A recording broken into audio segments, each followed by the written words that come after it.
नमस्कार, मैं हूं कुमार आकाश। बहुत बहुत स्वागत है आप सभी का महाराष्ट्र सवाल में। प्रदेश में सरकार बदल गई, अधिकारी बदल गए। इतने नहीं, बीते 2.5 साल में 3 डीजीपी भी बदल गए, लेकिन प्रदेश के हालात नहीं बदले। प्रदेश में अपराध लगातार बढ़ रहा है। आए दिन फायरिंग के मामले सामने आ रहे हैं। कहीं अपराधी शादी में खुलेआम फायरिंग कर रहा है तो कहीं फायरिंग कर लोगों से लूटपाट की जा रही है। अगर बात करें आज की, तो सोनीपत के भोआपुर गांव में आपसी रंजिश के चलते 2 गुटों में जमकर गोलियां चली, जिसमें दोनों गुट के करीब 12 लोग गंभीर रूप से घायल हो गए। वहीं वारदात के बाद गांव में दहशत का माहौल बना हुआ है। बताया जा रहा है कि दोनों गुटों की तरफ से करीब 80 राउंड फायर किए गए। तो वहीं जींद की हनुमान गली में शादी समारोह के दौरान जमकर गोलियां चली, जिसके परिवार के 7 सदस्य गंभीर रूप से घायल हो गए, जिनमें 3 महिलाएं भी शामिल हैं। वहीं तीसरा मामला पंचकूला से है, जहां सकेतड़ी गांव के पास कार सवार नकाबपोश 2 बदमाशों ने युवक को गोली मार दी, जिसमें युवक को चंडीगढ़ पीजीआई में भर्ती कराया गया। हमें इतला मिली कि भाई कोई शादी थी, उसमें कोई हवाई फायर कर रहे थे, तो उसमें कोई छज्जे में वो गोली लग के छर्रे वगैरह लगे। बाकी अभी हम तसल्ली कर रहे हैं, उसके बाद आपको कोई। कितने लोग घायल हुए सर? इसमें 6-7 इंजर्ड।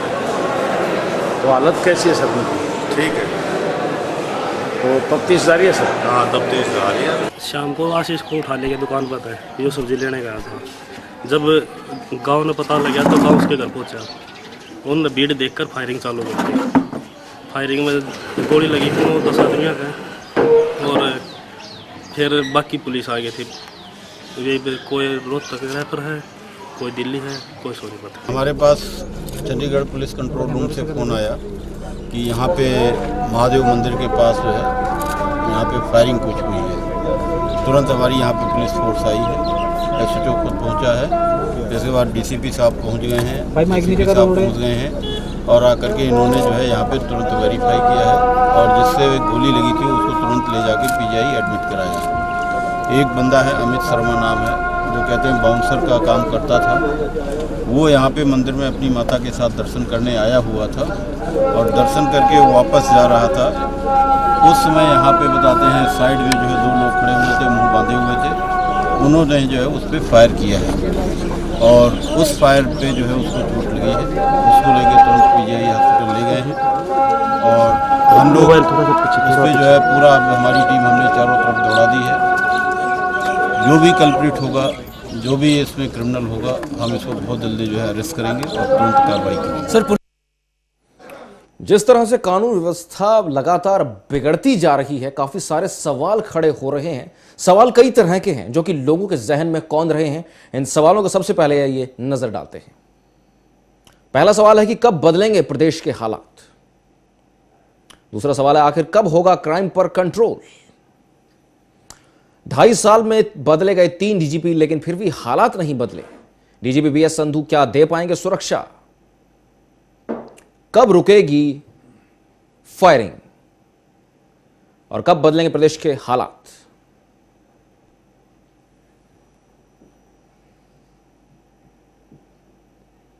ये थे तमाम बड़े सवाल। आइए अब सबसे पहले आपको तारुफ कराते हैं आपका हमारे मेहमानों के साथ। सबसे पहले हैं भाजपा नेता कपिल सहगल, और रिटायर्ड पुलिस कर्मी हमारे साथ राम किशन। बहुत बहुत स्वागत है सभी मेहमानों का हमारे स्टूडियो में। धन्यवाद। पहला सवाल भाजपा नेता कपिल सहगल जी आपसे करता हूं जी। डीजीपी बदले गए अभी, लेकिन फिर भी जो फायरिंग के मामले हैं, साफ तौर पर खुलेआम कानून की धज्जियां उड़ाई जा रही हैं, गोलियां चलाई जा रही हैं। क्या समझें, डीजीपी बदले थे, उन्होंने आश्वासन दिया था कि हालात सुधरेंगे, सुधर तो नहीं रहे सर? नहीं, जब से हमने अपनी सरकार को हरियाणा के अंदर आकाश जी बनाया है, हमारा एक ही संकल्प रहा है कि प्रदेश के लोगों को भय मुक्त और अपराध मुक्त इस हरियाणा प्रदेश को हम किस प्रकार से बना सकते हैं। कानून व्यवस्था पिछली सरकारों में क्या रही, मैं उस सरकारों में जाना भी नहीं चाहता, क्योंकि सरकार इस समय हमारी है जी। हमने लगातार प्रयास किया है, इसको भाईचारे का बढ़ाने का प्रयास किया है। नीचे सभी एसएचओ को आदेश दिए गए हैं, एसपी और डीएसपी को आदेश दे दिए गए हैं कि अपने अपने ग्रामीण क्षेत्रों में सरपंचों से सामंजस्य बिठा करके अपने अपने, चाहे वो शहरी इलाके हों, वहाँ के एसएचओ हों, वहाँ के चाहे वो कोई भी इलाका हो, आप ये कहना चाह रहे हैं प्रबुद्ध जो व्यक्ति हों, बना के रखा गया, उनसे तालमेल बिठा करके अपना एक भाईचारा कायम किया जाए। चलिए ठीक है। ये मामला अभी जो आपने उठाया है, ये आपसी रंजिश का भी है, क्योंकि स्पष्ट रूप से नजर भी आ रहा है कहीं ना कहीं। ठीक है। तमाम दर्शकों को मैं बीच में बता दूं, यदि आप भी अपनी कोई राय देना चाहते हैं, और यदि आप हमारे जो नेता मौजूद हैं और साथ में पुलिसकर्मी भी मौजूद हैं। कोई भी सवाल रखना चाहते हैं तो खबर फास्ट के माध्यम से आज आप अपना सवाल उठा सकते हैं। हम आपके फोन कॉल्स का इंतजार कर रहे हैं। नंबर लगातार आपकी टीवी स्क्रीन पर फ्लैश हो रहे हैं, नंबर आप देख सकते हैं, आपकी टीवी स्क्रीन पर लगातार फ्लैश हो रहे हैं। हम आपके कॉल्स का इंतजार कर रहे हैं। आप कोई सुझाव भी दे सकते हैं, कोई सवाल भी कर सकते हैं। आगे बढ़ता हूं। रामकिशन जी, लंबा आपका अनुभव रहा है और पुलिस महकमे को आप बहुत करीब से देखते आए हैं। वजह क्या मानी जाए? क्या सरकार पुलिस के हाथ बांध रही है या फिर पुलिस की इच्छा शक्ति ही कम हो गई है जो कि प्रदेश के हालात ऐसे आज हो रहे हैं? देखिए, मैं आपको बता दूं, आपको रोकूंगा बीच में। फिलहाल मास्टर बंसीलाल है, हमारे कॉलर हमारे साथ जुड़ चुके हैं। बहुत बहुत स्वागत है बंसीलाल जी खबर फास्ट पर। कुमार जी नमस्कार। जी नमस्कार जी को नमस्कार। कपिल नमस्कार जी, नमस्कार। कपिल सहगल जी, भूखे पेट भजन ना होए, बेरोजगारी लगातार बढ़ती जा रही है, आपकी सरकार की गलती है, एक बात। दूसरी बात, आपको इसी टीवी चैनल के माध्यम पर मैं बार बार कह चुका, हम एज ए ट्रेनर प्रशिक्षु के रूप में 10-10 हजार रुपया में बल्कि राख लो, अपराध बंद करेंगे जी, हल्ली के करेंगे बच्चे। आप उम्र बढ़ाने लग रहे हो, एक तरफ रोजगार की तरफ आपका ध्यान नहीं। आपकी सरकार से पूछ लो, सीएम ग्रुप ऑफ मीटिंग में मैंने पूरी सलाह दी है कि 5 लाख युवाओं को रोजगार मिल सकता है, परंतु आपकी सरकार देना नहीं चाहती। आप क्या चाहते हैं कि हम जाति पाति में बांट के हरियाणा को दोबारा सत्ता में? लेकिन बंसीलाल जी, जो कानून व्यवस्था है, जो कानून व्यवस्था है प्रदेश की, उस पर क्या कहेंगे? परेशान हो गया कानून व्यवस्था। बंसीलाल जी, कानून व्यवस्था पर क्या कहेंगे? कानून व्यवस्था जो बिगड़ रही है, परेशान, मजदूर वर्ग भी परेशान। आप देखिए दीवानी में आते। चलिए, बहुत बहुत शुक्रिया बंसीलाल जी हम हमारे साथ जुड़ने के लिए। फिलहाल मुद्दा आज का कानून व्यवस्था है। तमाम जो दर्शक हमें कॉल कर रहे हैं, कानून से जुड़ी कोई भी आप बात कहना चाहते हैं, कानून से जुड़ी कोई राय देना चाहते हैं और बिगड़े जो हालात है उन पर कोई सवाल उठाना चाहते हैं, तो आज आप खबर फास्ट के माध्यम से महारा सवाल में उठा सकते हैं। कपिल सहगल जी, आपके पास लौटता हूं। आपने कहा कि सामंजस्य बनाने की कोशिश की जा रही है। कब तक कोशिश ही करते रहेंगे आप? यहां तो दनादन गोलियां चल रही हैं सर, 80 राउंड फायर हुए हैं और आप कहते हैं कि सामंजस्य बिठाने की कोशिश कर रहे हैं। आप पिछले 10 साल का इतिहास उठा करके देख लिए कुमार आकाश जी, हाँ। जिस समय एक पार्टी की सरकार थी, उस समय सरेआम इस प्रकार के अपराधों को जन्म दिया जाता था। ऐसे अपराध घटित होते थे। हमारी सरकार आने के बाद, क्योंकि हमारी सरकार पूरी तरह से जीरो टॉलरेंस की सरकार है, हम अपराध को पूरी तरह से समाप्त करना चाहते हैं, ना कि अपराधियों को। अपराधी देखिए, कोई भी नहीं, हम सबके अंदर कोई ना कोई एक ऐसी शक्ति मौजूद होती है कहीं जो दूसरी तरफ जाने के लिए विवश करती है। लेकिन ये सरकार का भी कार्य है, कहीं ना कहीं सामाजिक संस्थाओं का, धार्मिक संस्थाओं का भी दायित्व बनता है कि ऐसा माहौल बना करके रखें, चाहे वो कोई भी प्रदेश हो, चाहे वो हरियाणा हो, पंजाब हो, कोई भी प्रदेशों की हम बात कर लें, हम सबको इकट्ठे रहना पड़ेगा। हम सबको आज आत्म अवलोकन की आवश्यकता है। कॉलर जुड़ी हमारे साथ भिवानी से अनीता। स्वागत है अनीता खबर फास्ट पर। नमस्कार जी। जी नमस्कार सर, मैं एक बात बता देना चाहती हूँ कपिल सहगल जी के माध्यम से। हरियाणा में 3 चीजों की जरूरत है, हरियाणा में ही नहीं बल्कि पूरे देश में। किसान को रेट, जनसंख्या वृद्धि पर रोक और युवाओं को रोजगार। बीजेपी का इस तरफ कोई ध्यान नहीं है। अगर युवा बेरोजगार होगा तो इसमें बीजेपी के कोई भी कौन रोक सकता? सारा संसार में अपराध बढ़ेंगे और बढ़ रहे हैं और बढ़ेंगे, कोई भी कौन रोक सकता? ठीक है, बहुत बहुत शुक्रिया हमारे साथ जुड़ने के लिए, बहुत बहुत शुक्रिया। एक उन्होंने क्वेश्चन उठा दिया कपिल सहगल जी, मैं आपके पास लौटूंगा उस सवाल लेकर। फिलहाल रामकिशन जी आपके पास आता हूं। पुलिस की इच्छा शक्ति की कमी माना जाए आज जो हालात बिगड़ रहे हैं, या फिर सरकार की तरफ से इजाजत ही नहीं है फिलहाल पुलिस को? अब देखिए, पुलिस की इच्छा शक्ति में कोई कमी नहीं है जी, लेकिन जो कॉलर्स ने भी आपको इंडिकेट किया है, हाँ। हमारे यहाँ क्रिमिनोलॉजी में बताया जाता था जी, I am not only a police officer, I am also a advocate now. सबसे बड़ी बात यह है कि सामाजिक व्यवस्था, बेरोजगारी जी और अर्थव्यवस्था, तीनों चीज़ों पर समाज टिकता है जी। और उसी से क्रिमिनल कोई माँ के पेट से पैदा नहीं होता जी जी। ये समाज ही पैदा करता है। ये समाज में पैदा क्यों होते हैं? जो आदमी जिस समाज में रह रहा है उस समाज के हालात पर भी डिपेंड करता है। जी जी। जैसे रंजिश की बात आई, लेकिन जो अर्थव्यवस्था का गैप बढ़ता जा रहा है और बेरोजगारी जो है बढ़ती जा रही है, ये सबसे बड़ी रीजन है। ठीक है, यानी कि अर्थव्यवस्था का जो आप बता रहे हैं, आर्थिक असमानता जो बढ़ रही है, वही अपराध का आज मुख्य कारण है, ऐसा आप मानते हैं? मुख्य कारण है। ठीक है, ठीक है, चर्चा को जारी रखेंगे। फिर से हमारे साथ मास्टर बंसीलाल जुड़ गए। स्वागत है बंसीलाल जी। मैं आकाश जी ये बताना चाहता हूँ, रामकिशन जी ने एक बात तो ये बहुत अच्छी बताई कि अर्थव्यवस्था हमारे हरियाणा की क्या पूरे देश की असमानता इतनी बढ़ गई है कि लोगों में नाराजगी है। दूसरी आप कानून व्यवस्था पर पुलिस क्या करेगी? पुलिस वाले हैं नहीं, पुलिस की भारी कमी है। और इसी के लिए हम कहते हैं कि भाई हरियाणा सरकार वेतन नहीं देती, हमारा कर्मचारियों का हर रोज वेतन बढ़ा लेती है, मंत्रियों का वेतन हर रोज बढ़ा देती है। इसकी बजाय 10-10, 12-12 हजार में एमएसपी लड़के काम करने के लिए तैयार हैं, वो क्या करें? घर वालों ने पढ़ा दिया, लाखों रुपए उनके एजुकेशन पर खर्चा कर दिया, आज वो 2 पैसे घर वालों से मांग नहीं सकते, तो वो अपराध की और बढ़ेंगे तो करेंगे क्या? पुलिस की कमी है और एक सरकार से मांग करते हैं, हाथ जोड़कर मांग करते हैं, उम्र 50 साल कर दीजिए ताकि नए युवाओं को रोजगार मिल जाए। प्रशिक्षु के तौर पर रख लीजिए, 73,000 रुपए में कंप्यूटर टीचर लगे हुए हैं स्कूलों में, और रोज जिस नौकरी का भी बताना चाहते हैं, क्या सरकार का ध्यान नहीं है इस तरफ? चलिए जी, ठीक है, बहुत बहुत शुक्रिया बंसीलाल जी हमें कॉल करने के लिए। तो कपिल सहगल जी, सवाल वही है, आर्थिक असमानता बढ़ रही है। बड़ा बहुत अच्छा वैलिड पॉइंट उठाया रामकिशन जी ने, और बड़ी बात यहां पर यह भी है कि जब आर्थिक असमानता बढ़ती है तो असंतोष बढ़ता है, असंतोष से कहीं ना कहीं इच्छाएं फिर विकराल रूप धारण कर लेती हैं और फिर वही अपराध की परिणति में तब्दील हो जाती है। क्या यह मान लिया जाए कि सबका साथ सबका विकास का नारा लेकर भाजपा आई थी सत्ता में, अब वो नारा ही कहीं हवा में उड़ता दिखाई दे रहा है? नहीं, ऐसा नहीं है कुमार आकाश जी। लगभग सभी कॉलरों ने रोजगार की बात रखी है कि रोजगार नहीं मिल रहा है प्रदेश के अंदर। मैं बता दूं कि लगभग 2000 के करीब कंडक्टर और जो बस के ड्राइवर हैं रोडवेज के अंदर हमने वैकेंसी निकाली। हम स्वास्थ्य सेवाओं की बात करते हैं, PGIMS रोहतक और जितने भी सिविल सर्विसेज जितने भी जिलों के अंदर हैं उसके अंदर हमने नौकरियां निकाली, हमने पुलिस की नौकरियां निकाली। जिस भी सेक्टर्स की आप बात करें, हम लगातार प्रयास कर रहे हैं, हम लगातार नौकरियां बढ़ाने का प्रयास कर रहे हैं। आप JBT टीचर्स की देख लीजिए, आप कंप्यूटर टीचर्स की देख लीजिए, जो भी चाहे वो कानूनी पचड़े से जो भी मामले हल होते जा रहे हैं, हम उनको नौकरियां देते जा रहे हैं। हमें किस बात के लिए हम उनको रोक के बैठेंगे? हम तो चाहते हैं कि आगे आने वाले युवा जो हमारे देश का भविष्य है वो इस देश को सुधारे, इस प्रदेश को सुधारे। हम तो चाह रहे हैं। कॉलर ले लेते हैं एक बार। कैलाश जुड़े हैं राजस्थान से, बहुत बहुत स्वागत है कैलाश आपका खबर फास्ट पर। जी, क्या मुझे सुन पा रहे हैं? हाँ सर, मैं तो ये देख रहा था अभी कि क्राइम, जी कहिए अपनी बात। क्राइम तो समाज पैदा कर रहा है। समाज में क्या है कि जो जातिगत व्यवस्था है वही सबसे ज्यादा बड़ा क्राइम है जी, क्योंकि अगर जब तक जातिगत और सद्भावना नहीं होगी, व्यक्ति में भेद रहेगा, तब तक क्राइम होगा। यानी आप कहना चाह रहे हैं जातिवाद जो है समस्या का कारण जातिवाद बन रहा है? हाँ, वो सबसे ज्यादा बड़ा समस्या बन कर रहा है, क्योंकि उसमें विभेद है। मानव विभेद होगा तो सब जगह समस्या होगी। जैसे नस्लवाद है, वो भी एक समस्या ही है, वही क्राइम को उत्पन्न कर रही है। ठीक है, चलिए बहुत बहुत शुक्रिया कैलाश हमारे साथ जुड़ने के लिए। तो बड़ा सवाल उन्होंने उठा दिया सहगल जी, जिस तरह से पहले रोजगार की बात की जा रही थी, अब कहा जा रहा है जातिवाद। जातिवाद से भी कहीं ना कहीं अपराध बढ़ रहे हैं, क्या समझते हैं?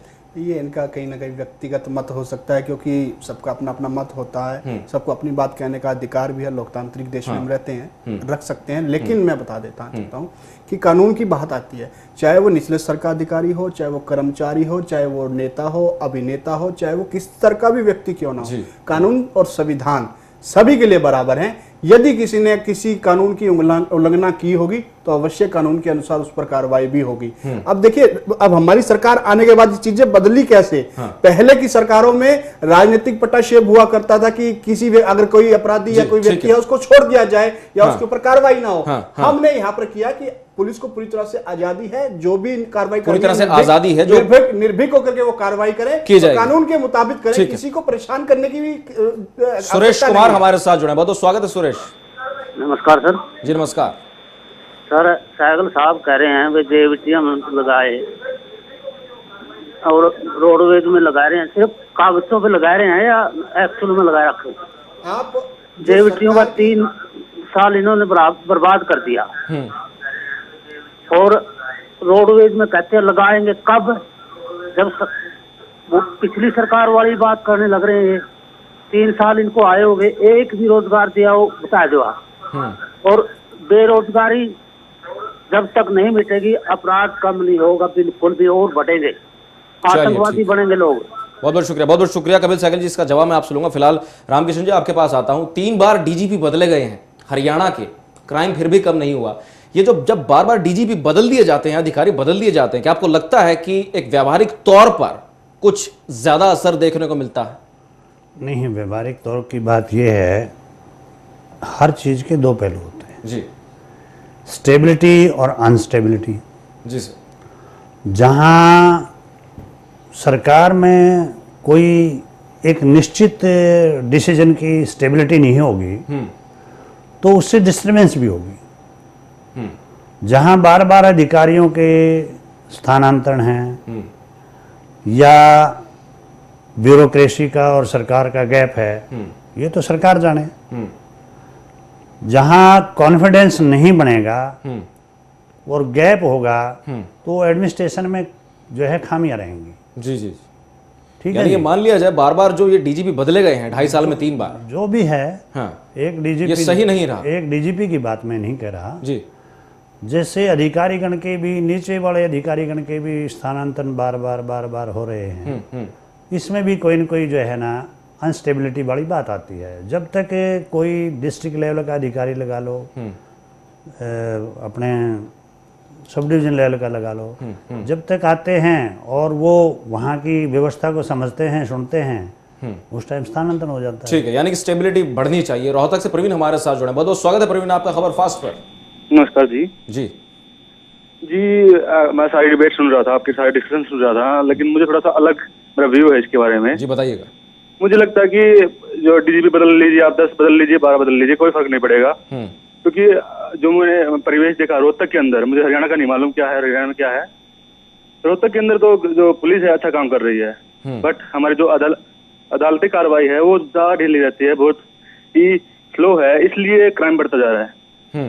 अगर हम बात करें, अगर मैं आज के टाइम पे चौराहे पे गोली मार देता हूँ किसी को, तो मुझे सजा मिलने में कम से कम 30 साल लग जाएंगे। तो मैं कर सकता हूँ, क्योंकि 30 साल में तो मेरा सब कुछ हो जाएगा, मैं बाहर घूमूंगा, आराम से मस्ती मारूंगा। तो अदालती कार्रवाई थोड़ी ढीला है, तो इसलिए क्राइम बढ़ रहा है। चलिए, बहुत बहुत शुक्रिया प्रवीण हमारे साथ जुड़ने के लिए। इसके साथ पंचकुला से जगदीश हमारे साथ जुड़े हैं। स्वागत है जगदीश आपका खबर फास्ट पर।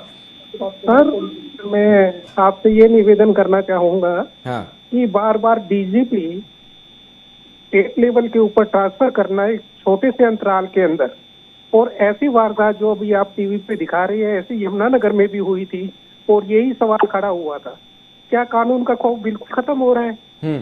क्या कानून व्यवस्था सही तरीके से कार्य नहीं कर रही है? इसके लिए एक तो आज के अखबार के अंदर ही हमने देखा कैबिनेट के मंत्रियों के अंदर आपसी तालमेल नहीं है, यानी सरकार सुव्यवस्थित रूप से कार्य नहीं कर रही है जी। तो अगर क्राइम को आपने रोकना है तो कानून का खौफ पब्लिक के दिलो जहन में होना चाहिए। दूसरी बात, कानून की मर्यादा बरकरार रखी जानी चाहिए, ताकि लोगों में खौफ हो, अगर आप ऐसा क्राइम करेंगे तो आपको इतनी पनिशमेंट मिलेगी जी। जो हमारे हरियाणा और तकरीबन हमारे सारे देश के अंदर ये व्यवस्था बड़ी चरमरा गई है। चलिए, बहुत बहुत शुक्रिया हमारे साथ जुड़ने के लिए। तो कपिल सहगल जी, काफी सारे मुद्दे हैं, जैसे कि डीजीपी बदल दिया जाता है तो स्टेबिलिटी, क्या मान लिया जाए कि सरकार फिलहाल स्टेबिलिटी के मोड में नहीं है? 3 बार डीजीपी बदले गए, क्या कहेंगे? ये आप स्टेबिलिटी की बात कर रहे हैं, जो अधिकारी डीजीपी बनाया जा रहा है या जिस स्तर का जो अधिकारी बनाया जा रहा है, वो कहाँ से बनाया जा रहा है? वो उसी डिपार्टमेंट से तो बनाया जा रहा है। वो क्या अपने डिपार्टमेंट को अच्छी तरह से समझता नहीं होगा? उसको अगर रोहतक लगा दिया जाए, चाहे उसको पानीपत लगा दिया, चाहे उसको लोहारू लगा दिया जाए, बात तो डिपार्टमेंट की है। वो डिपार्टमेंट को समझता है, उसकी कार्यशैली को समझता है। निश्चित तौर पर वो ये कोई, यानी आप मानते हैं इसमें कोई चिंता की बात नहीं, प्रदेश के लोगों को नहीं, ये मान लिया जाए कि इसमें कोई भी चिंता की बात नहीं है। देखिए, ये एक प्रक्रिया है, प्रदेश के लोगों ने हमको चुन करके दिया है। रामकिशन जी, मैं आपसे इस कानून व्यवस्था को हमको ठीक करके रामकिशन जी, आपसे मैं इस प्रक्रिया को समझना चाहूंगा। एक आईपीएस अधिकारी जब किसी भी जिले में पुलिस कप्तान बनकर या यूं कहें सुपरिटेंडेंट ऑफ पुलिस बनकर आता है, पुलिस अधीक्षक बनकर आता है, कितना वक्त उसे एक शहर को समझने में लग जाता है, और आपकी दृष्टि से कितना साल उसे वहां पर कम से कम टिके रहना चाहिए? देखिए, इसके लिए सुप्रीम कोर्ट ने भी दिशा निर्देश दिए थे कि भाई कम से कम किसी भी डिस्ट्रिक्ट लेवल के अधिकारी को, आईपीएस को 2 साल रखा जाए, कम से कम 2 साल रखना चाहिए। ये सुप्रीम कोर्ट की डायरेक्शन है, हम नहीं कह रहे हैं। नहीं, मैं आपके अनुभव की बात करना चाह रहा हूं, क्योंकि आप लंबा आपका अनुभव है। रही अनुभव की बात कि जब कोई भी अधिकारी आता है, किसी भी नए स्थान पर आता है, उसे समझने की कोशिश करता है। उसे समझने की कोशिश करता है। चलिए सर, चर्चा के अंत में आप पहुंचाऊं, फाइनल कमेंट आप साथ के साथ दे दीजिए रामकृष्ण जी। फाइनल कमेंट यही है कि ये स्टेबिलिटी तभी है जब अधिकारी उस माहौल को पूरा समझ लेगा, पूरा माहौल को समझ लेगा, तभी बेहतर तरीके से अपना एडमिनिस्ट्रेशन चला पाएगा। ये बात जी। Kapil ji, final comment. निश्चित तौर पर कानून व्यवस्था को और बेहतर बनाने के लिए जितनी भी हम प्रयास करना जो कर रहे हैं, लगातार हम प्रयास करते रहे, प्रयास कर रहे हैं और आगे देश के लोगों को भय मुक्त बनाना, अपराध मुक्त बनाना हमारी जिम्मेदारी है, उसको हम लगातार करें। दोनों मेहमानों का बहुत बहुत स्वागत, बहुत बहुत धन्यवाद देता हूं अपना कीमती वक्त देने के लिए। तो आज के लिए इतना ही, कल फिर हाजिर होंगे, दीजिए इजाजत, नमस्कार।